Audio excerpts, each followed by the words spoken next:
The Orlando Magic are favorites to land Brandon Ingram. Now, Brandon Ingram is a 6'7", small forward, two guard. He's a wing who can get buckets. And that's something that the Magic lacked in the playoff series against the Cleveland Cavaliers. And it was evident. We also seen it throughout the entire 82-game regular season that outside of Paulo Banchero and Franz Wagner, and on some nights Jalen Suggs, we lacked shot creation. And yeah, Cole Anthony can get his own shot, but it's not to the degree of a Brandon Ingram. Fultz, he lacks that burst. Wendell Carter Jr., low post guy who can stretch the floor a little bit, but he's not really out to get his own shot. He's more so there for somebody to put him in a position to get his own shot, pick and pop situations.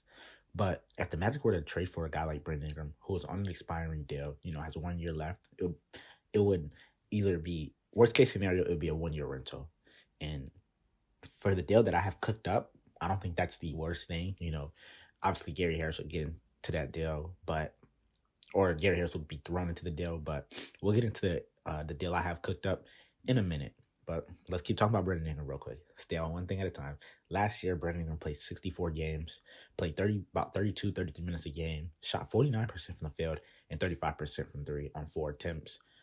Also 80% free throw shooter, so obviously the jump shot's there. He's going into year 9, so I think he's not in his prime yet, but Brandon Ingram, you know what you're going to get from Brandon Ingram. You're going to get a nice mid-range scorer who can stretch the floor to a certain degree. He's not the best three-point shooter out, but I think if we trade for him, he'll probably be a top 2, top 3 shooter on our team. And it's also another threat to take the pressure off of Franz Wagner and Paulo Banchero. I think if you trade for Brandon Ingram, he instantly becomes your second best player on the team. He's not better than Paulo. I've heard people say he's better. No, he's not better than Paulo. Paulo's still the 1. Brandon would be the 2. Franz would be the 3. Now, that puts Jalen to a 4th option role, but I still think Jalen will get 12 to 14 points per game, which is good for him because he's still going to give you elite defense. Probably the best guard defender in the league, in my opinion. But trading for Brandon Ingram gives you that other scoring threat. Now, the deal I have cooked up is Gary Harris.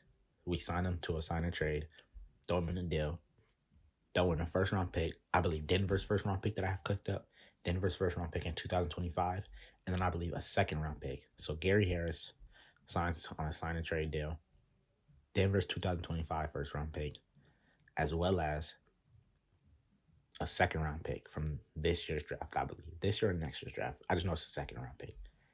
And it's not even our own second-round pick. I believe it's, I don't even know the 2 teams. I don't have it off the top of my head, but it would be a second-round pick, not even our own pick. So we wouldn't give up none of our own picks. And we give Gary Harris, who's probably going to walk this offseason anyway. New Orleans, they get a shooter, or a supposedly shooter, in Gary Harris.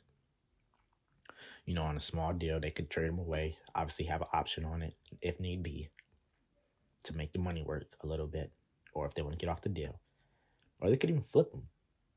But he can shoot, play defense, slide right in. Because, New Orleans is a team that's, you don't know if they need a guard or a big. It's I would throw Wendell in the deal, but I would have to see, what centers the Magic will get in the offseason.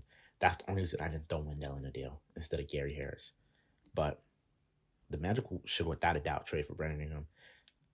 Gives you another threat, and that's what the NBA is about. How many threats do you have on the court? Look at Boston. They won 64 games because they had so many threats on the court.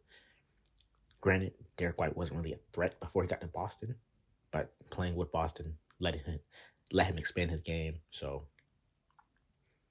I think that could be the same thing with Brandon Ingram. And I know the defensive thing with Brandon Ingram, a lot of people will say the Magic have one of the best defenses in the NBA, which we do. And training for Brandon Ingram, would our defense take a hit? Maybe, but it might not, because if you're the only guy not playing defense on the team, you're going to look at yourself like, dang, what am I doing? He's going to buy in, especially with the culture we have set. I think Brandon Ingram would instantly buy into the culture and start playing defense. He has the wingspan for it. So it's really, do you want to? And if you want to get on the court in Orlando, you have to play defense. So that's why the Orlando Magic should trade for Brandon Ingram. I think it's a no-brainer move because it doesn't really hurt the team, especially if you're not giving up any core pieces. So I would do it in a heartbeat. The Magic got to go all in. But that's all for me. I'm on Trimmy. I'm out.